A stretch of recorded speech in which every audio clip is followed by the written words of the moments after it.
1 Samuel, capítulo 11.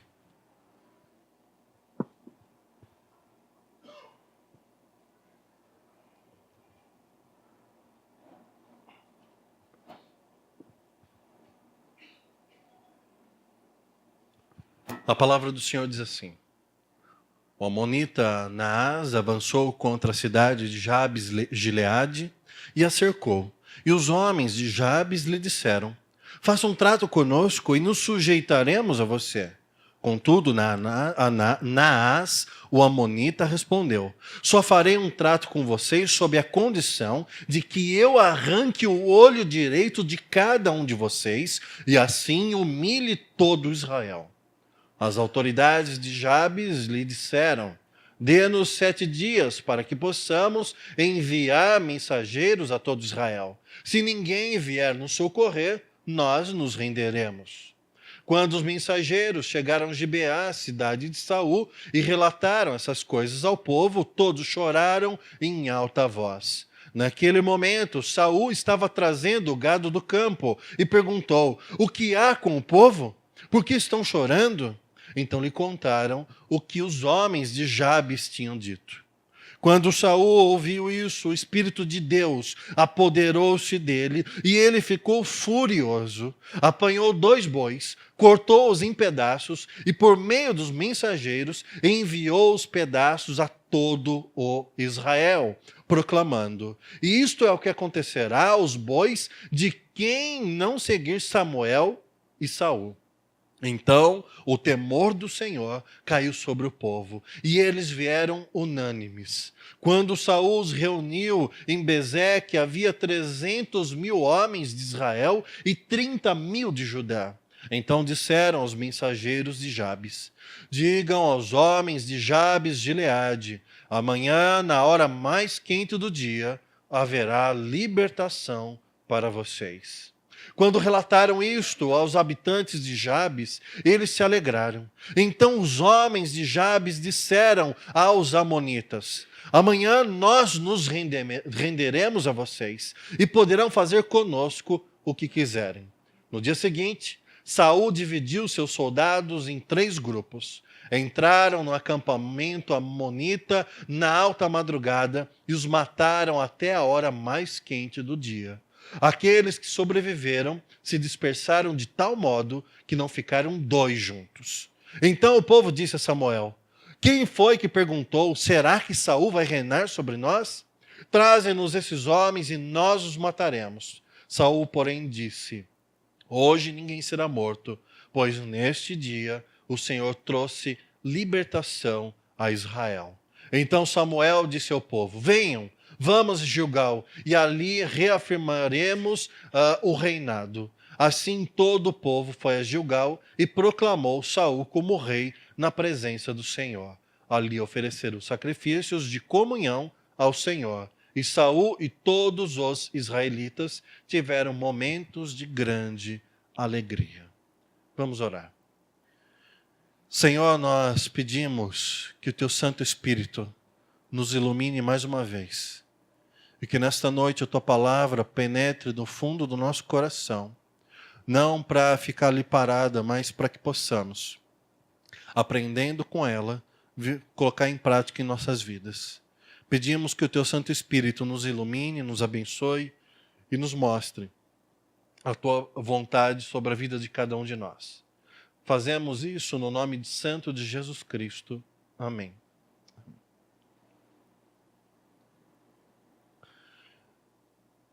Logo que eu vim para a igreja,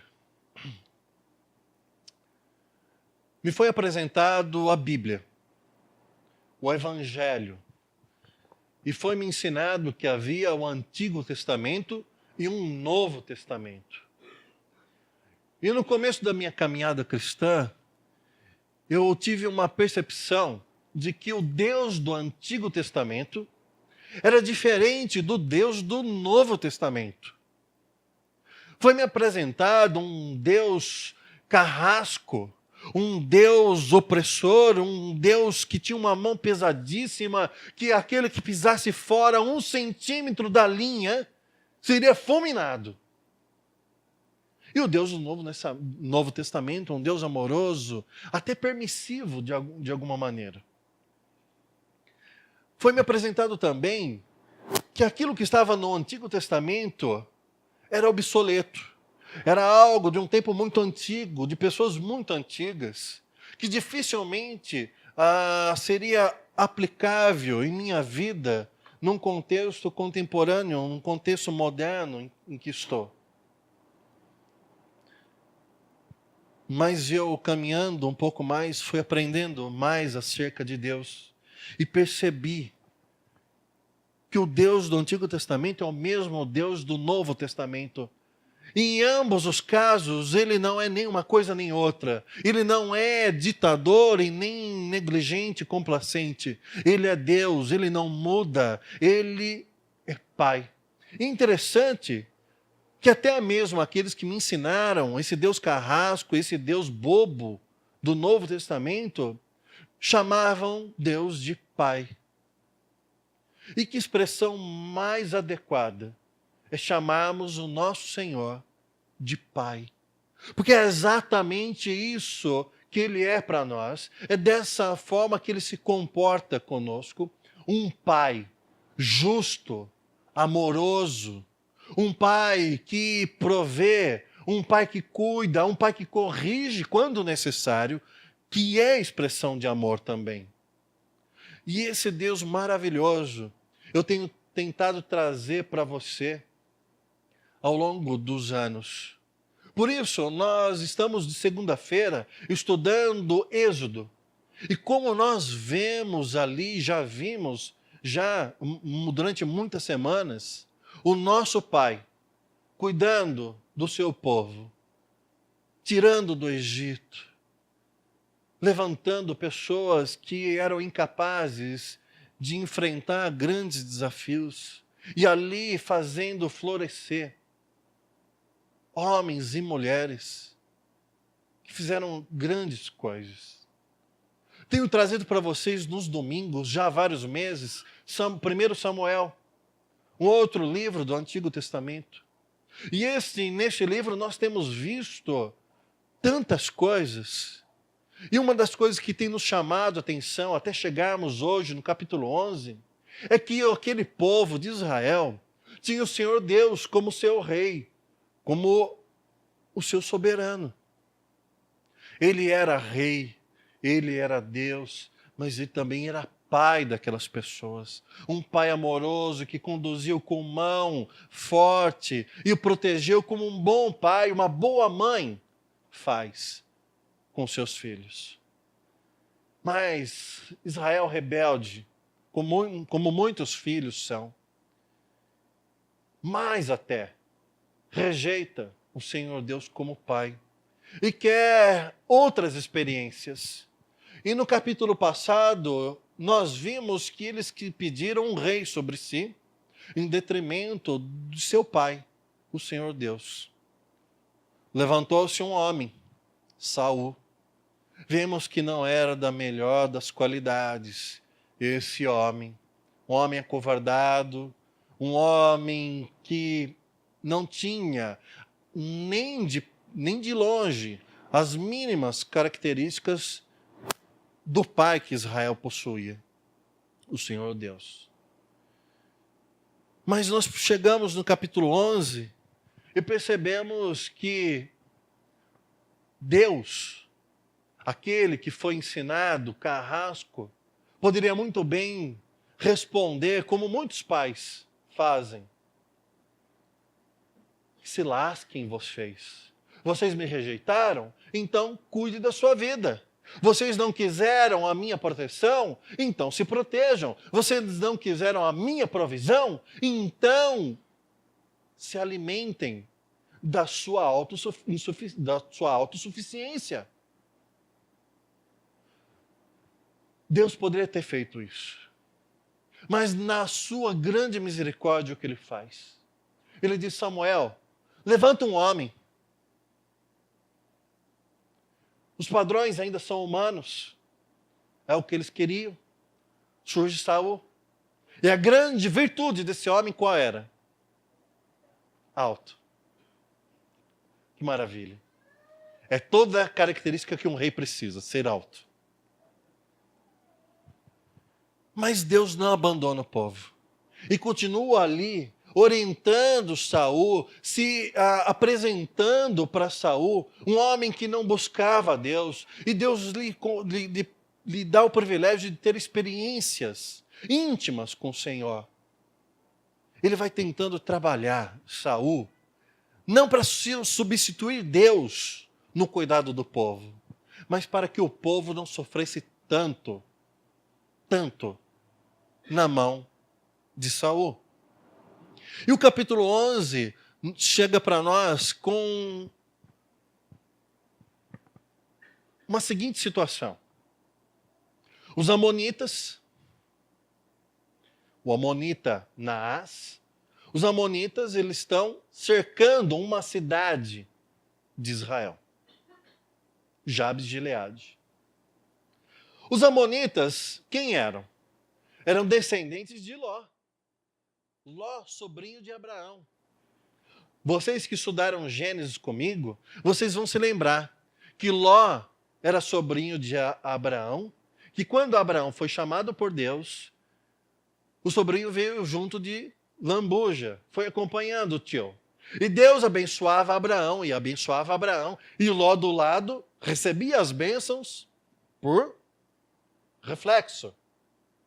Um belo dia, estão Ló e Abraão instalados num vale, os rebanhos de Abraão se multiplicam, Ló, por consequência, é abençoado também por Deus, e houve uma rixa, uma briga entre os pastores de Abraão e os pastores de Ló.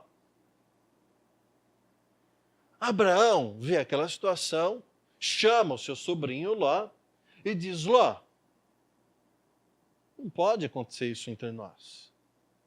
O sobrinho olha para o tio e fala: a verdade, tio.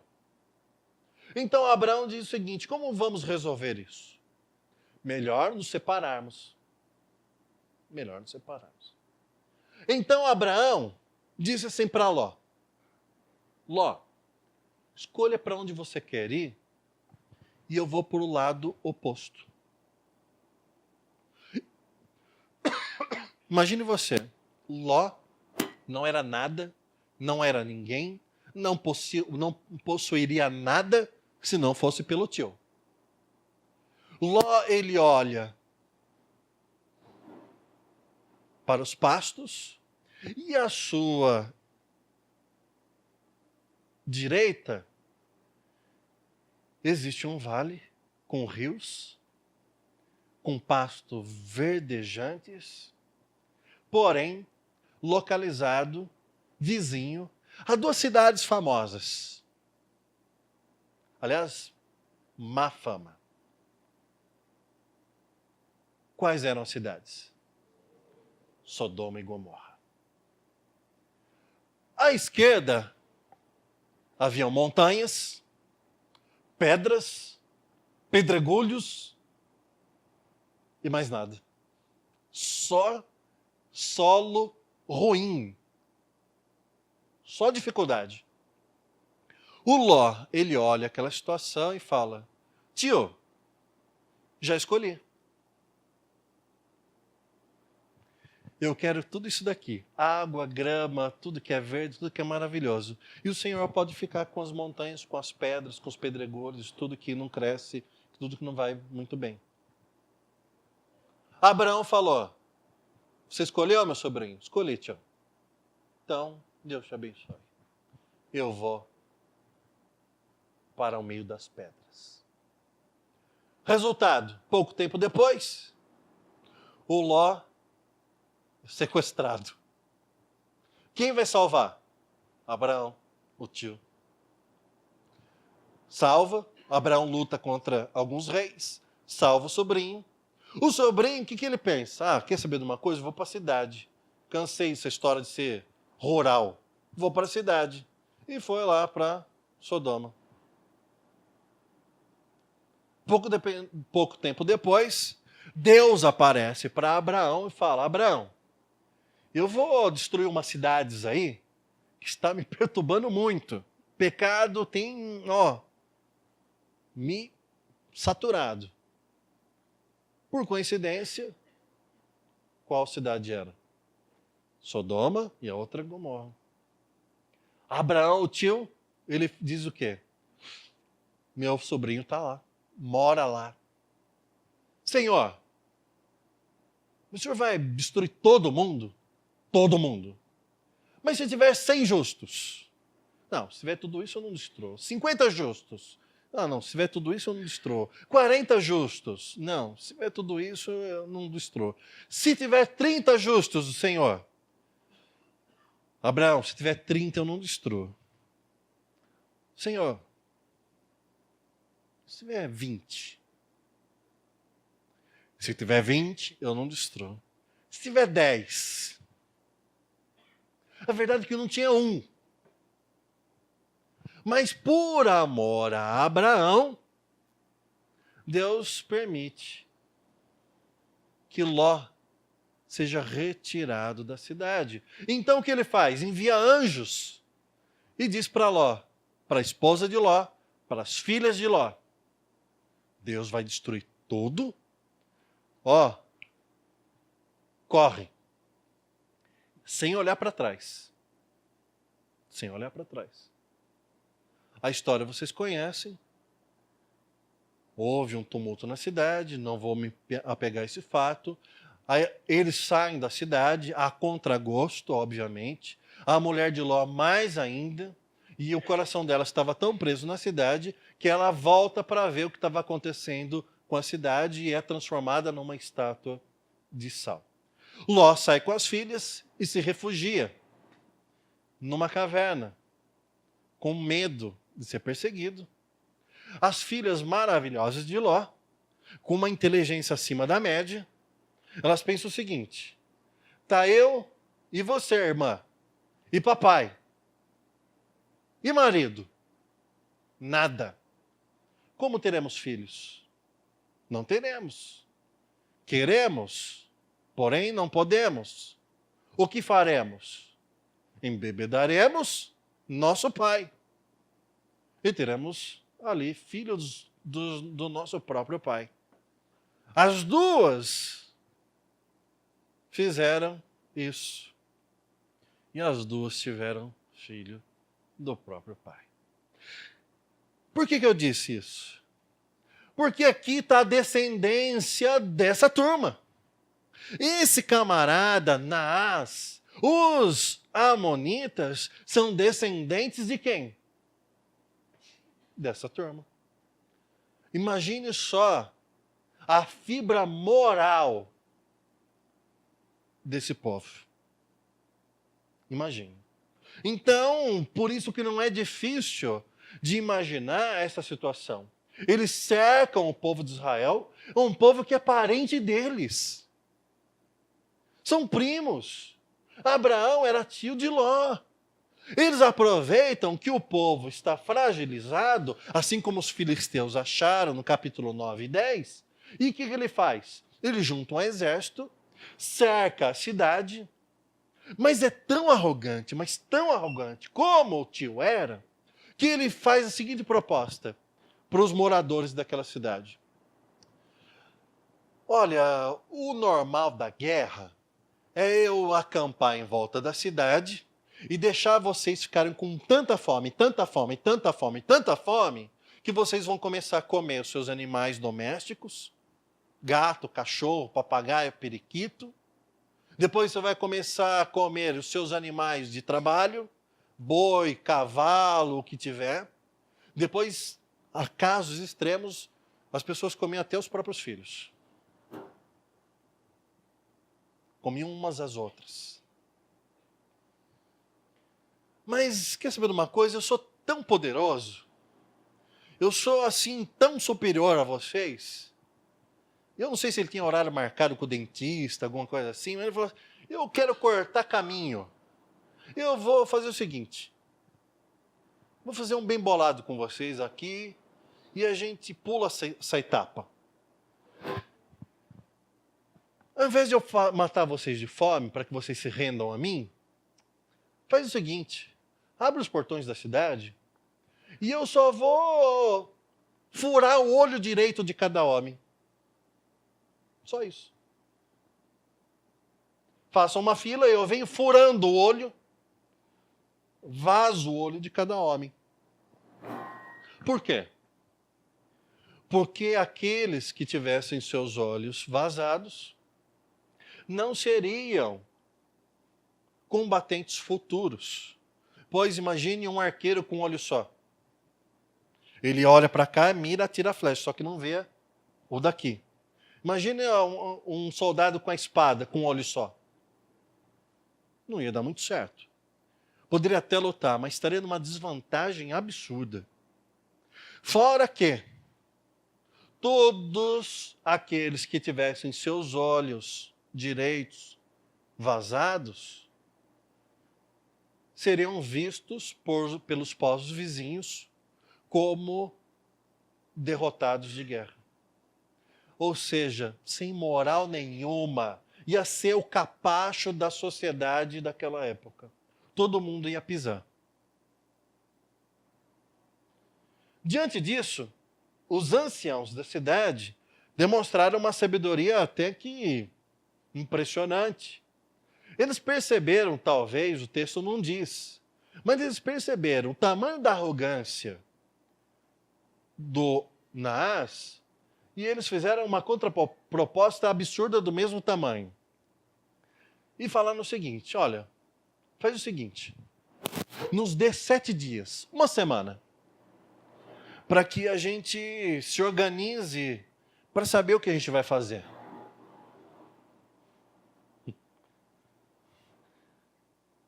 O Naás, na sua arrogância, falou, não, pode chamar seu irmão, seu primo, vai apanhar todo mundo. Eu dou uma semana. O que o povo fez? Mandou mensageiros. E mandou aonde? Onde os mensageiros? Para consultar Deus? Para falar com Samuel? Ou com o rei que foi ungido, como vimos semana passada? Não.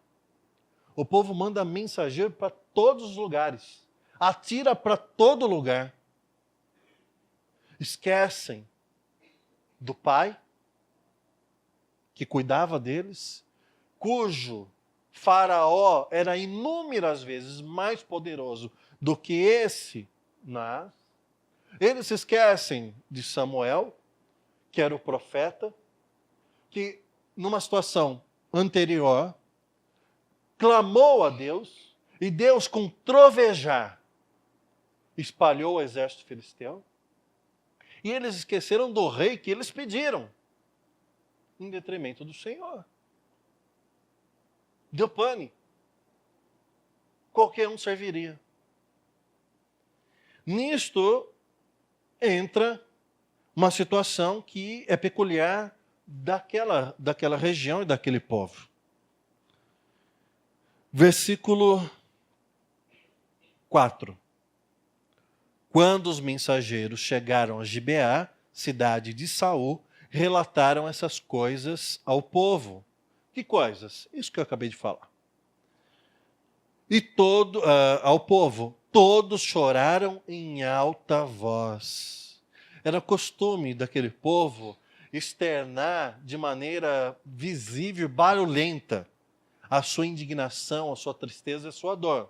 Então, não é raras vezes no Antigo Testamento que você lê que rasgou a própria roupa ou jogou cinza sobre a sua cabeça.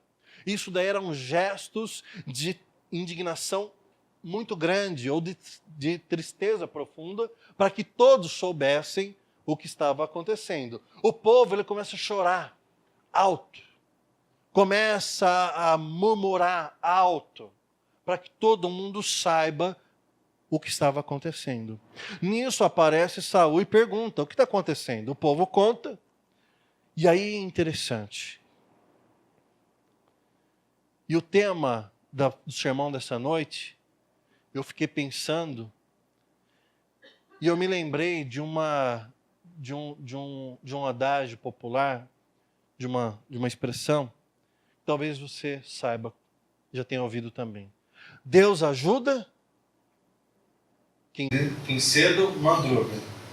Mas lendo o texto, eu pensei diferente. Deus, ele cria a madrugada para ajudar quem ele quer. Então, aqui no versículo 6, quando Saul ouviu isso, o Espírito de Deus apoderou-se dele. O Espírito de Deus apoderou-se de Saul. E ele, furioso, não uma fúria humana, mas uma indignação divina, dada por Deus. Ele pega 2 bois e pica os bois em pedaços e manda por todo Israel. E diz: nós vamos lá. Eu vou lá. E se você estava aqui nos 2 últimos domingos, saberia que isso não era coisa de Saul. Saul era o cara que se escondia na bagagem. No versículo 6, o Espírito do Senhor se apodera de Saul e ele diz: eu vou. E ai daquele que não for comigo. Ai daquele que não for comigo. Eu vou. Se eu voltar e você não estiver indo comigo, eu vou atrás de você. Ó. Nós vamos perceber que o povo, ele ouve esses chamados de Saul, mas no versículo,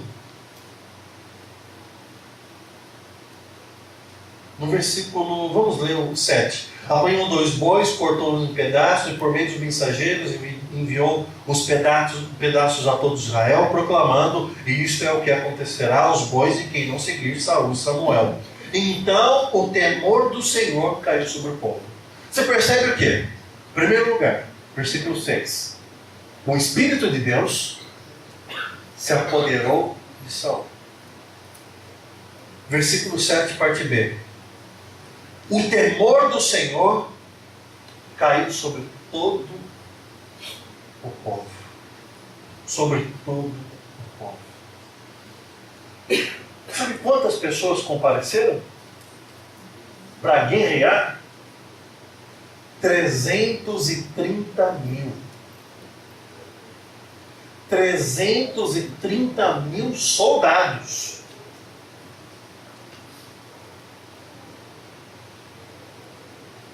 Saul seria capaz de coordenar tudo isso? Seria capaz de liderar tudo isso? Não. Mas o Senhor estava com ele. O Senhor estava com o povo. O Senhor fez todo o trabalho. Chegando no versículo 8. Quando Saul os reuniu em Bezeque, havia 300 mil homens de Israel e 30 mil de Judá. E disseram aos mensageiros de Jabes: digam aos homens de Jabes de Gileade, amanhã, na hora mais quente do dia. Que horas eram? Meio-dia. Sol a pino. Na hora mais quente do dia, haverá libertação para vocês. Quando relataram isso aos habitantes de Jabes, é óbvio,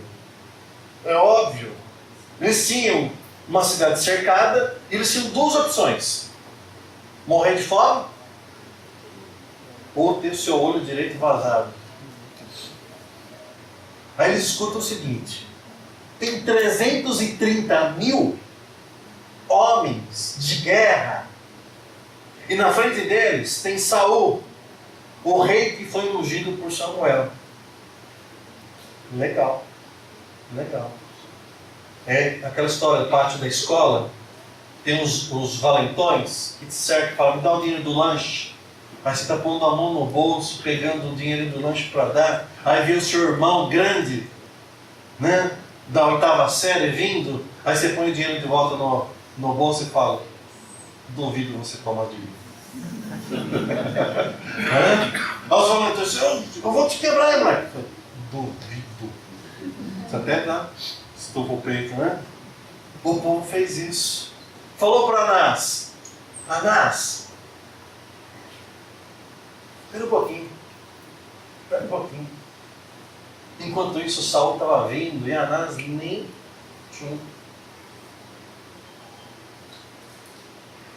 Talvez, o texto não diz, talvez eu estudando, lendo, talvez Saul já tivesse aprendido a história de um outro servo de Deus chamado Gideão, do qual Deus o chamou para guerrear e falou, tem muita gente nesse exército, eu quero só 300. E Gideão dividiu o exército em 3 grupos, criou uma estratégia de guerra e derrotou o exército inimigo, mas a história para outro dia. Saul, o que ele fez? Ele dividiu o exército, agora o pessoal de matemática e de exatas, 330 mil dividido em 3. Tem a opção A, B, C ou D. 110. Certeza? Posso confirmar? 110 mil numa parte, 110 mil na outra, 110 mil na outra. E é o seguinte, quem aqui pela manhã, se não tomar uma xícara de café, não acorda? Né? Está repreendido em nome de Jesus todo vício, a cafeína, todo... Brincadeira. Tem gente que nem com café. É 11h30 da manhã, você fala, bom dia, pessoal. Rosa dá para você. Para que ela faz metamorfose de urso para pessoa. O Saul, ele falou, vou esperar o café da manhã não. Madrugada. O exército inimigo estava tão arrogante, tão cheio de presunção, que não foi difícil cercar com 330 mil soldados sem que eles percebessem. Então o exército de Saul invadiu o acampamento dos amonitas e começou a guerra. E o negócio foi tão feio, mas tão feio, que era meio-dia, tinha gente ainda morrendo na ponta da espada de Saul. O exército inimigo foi tão desbaratado, foi tão destruído, que aqueles que fugiram, não fugiram em dupla. Foi cada um por si. E Deus por Saul e pelo povo. Ou seja, acabou com tudo. Acabou com tudo. O resultado daquele cerco, vitória. Vitória de quem?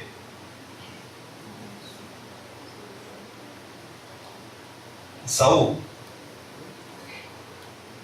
Vitória dos anciãos que enviaram os mensageiros. Vitória do exército que pela madrugada invadiu o acampamento inimigo. Vitória de quem? Dia das Mães hoje, né?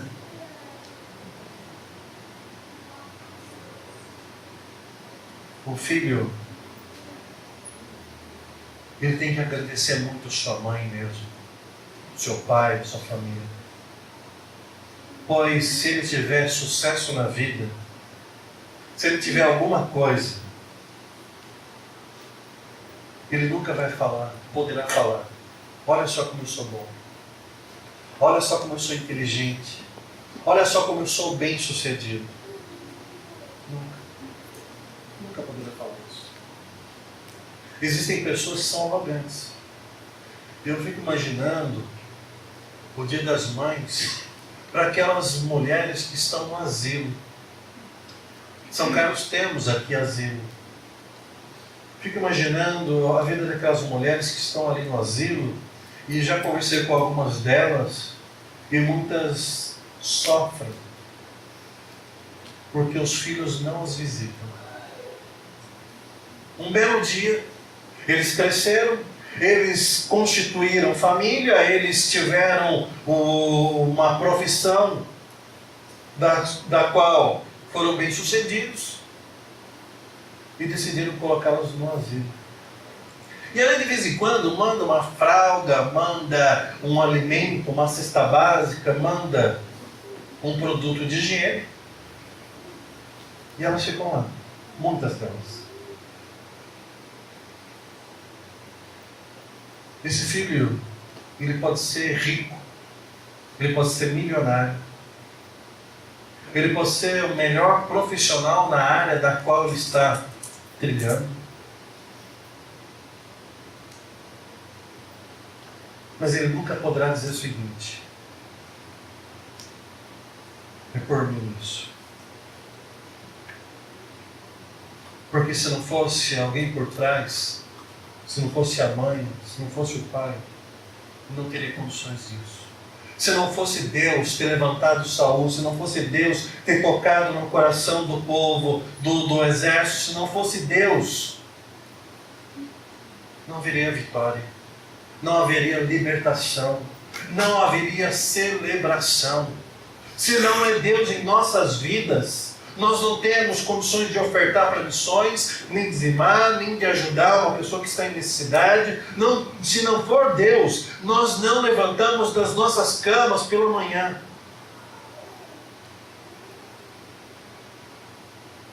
Parabéns a todas as mães. Mas se não for Deus sustentando você, mãe, você nem filho teria. Então o texto dessa noite vai mostrar para nós que o Senhor operou em favor de Saul. O Senhor tocou no coração do povo. E Saul foi bem sucedido porque recebeu o poder do Espírito de Deus.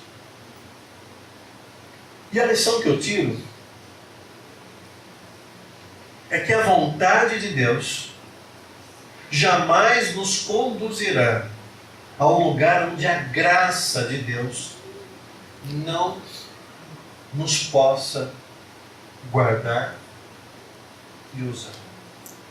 A vontade de Deus nunca vai te levar para um lugar onde a graça dele não alcance você. Nunca. Então, planeje. Não como Ló, não como Naás, mas planeje como aquele que espera em Deus, a vontade de Deus, para escolher qual caminho trilhar.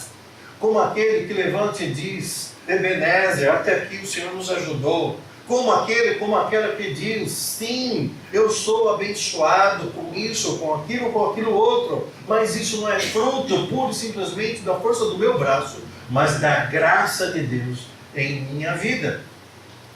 Saul era um líder. Muitos se fala em liderança hoje. Pessoas estão gastando muito dinheiro em reuniões motivadoras, onde uma pessoa sobe num palco e vai dizer: faça isso, faça aquilo outro, e você será e você fará. Todo mundo quer ser líder. Todo mundo quer estar no topo da pirâmide. Todo mundo quer. Mas os verdadeiros líderes, eles usam a autoridade para honrar a Deus e edificar o povo, edificar os seus funcionários, edificar aquelas pessoas que ele tem responsabilidade sobre. Mas quando os líderes são fracos, não são usados por Deus, não são chamados por Deus, eles usam o povo para aumentar a sua autoridade. Eu acabo o capítulo 11 dizendo: parabéns, Saul. Parabéns. Agiu bem, corretamente. Agiu como um líder de verdade. Foi usado por Deus, agiu em nome de Deus e rendeu glórias a Deus. Porém, nós veremos futuramente que o coração humano, se não tiver um foco em Deus, em todo o tempo, uma hora toma uma rasteira. Hoje nós acompanhamos os esportes e agora tem Copa do Mundo. daqui a alguns meses.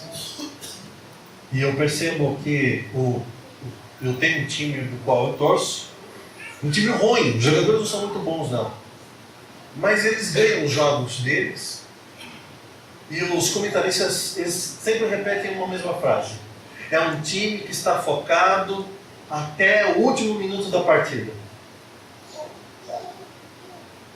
Outros times fazem o gol e falam, vamos ganhar. Faltando 1 minuto, 2 minutos para acabar o jogo, eles falam, estamos tranquilos. Vai lá, toma o gol e perde. Saul ganhou. Eu e você, nós estamos ganhando com Deus. Muitos arrogantes que tentam nos destruir, vazar o nosso olho direito, para nos expor para todos e falar, olha, tá vendo? Esse é servo de Deus. Olha como ele está humilhado. E nós, tomados pelo Espírito de Deus, nós clamamos a Deus e falamos, Senhor, liberta-nos disso. Salva-nos. E Deus vem e nos salva. E nós falamos, grande é o nosso Deus, maravilhoso, poderoso, Senhor dos exércitos, castelo forte. E daqui a pouco, relaxamos em nossa vida espiritual e falamos, estamos bem. Estamos bem. Não, foco. Porque Saul achou que estava tão bem com Deus, tão bem com o povo, tão bem consigo mesmo, que ele relaxou. Perdeu o foco em Deus. Mas isso é história para domingo que vem.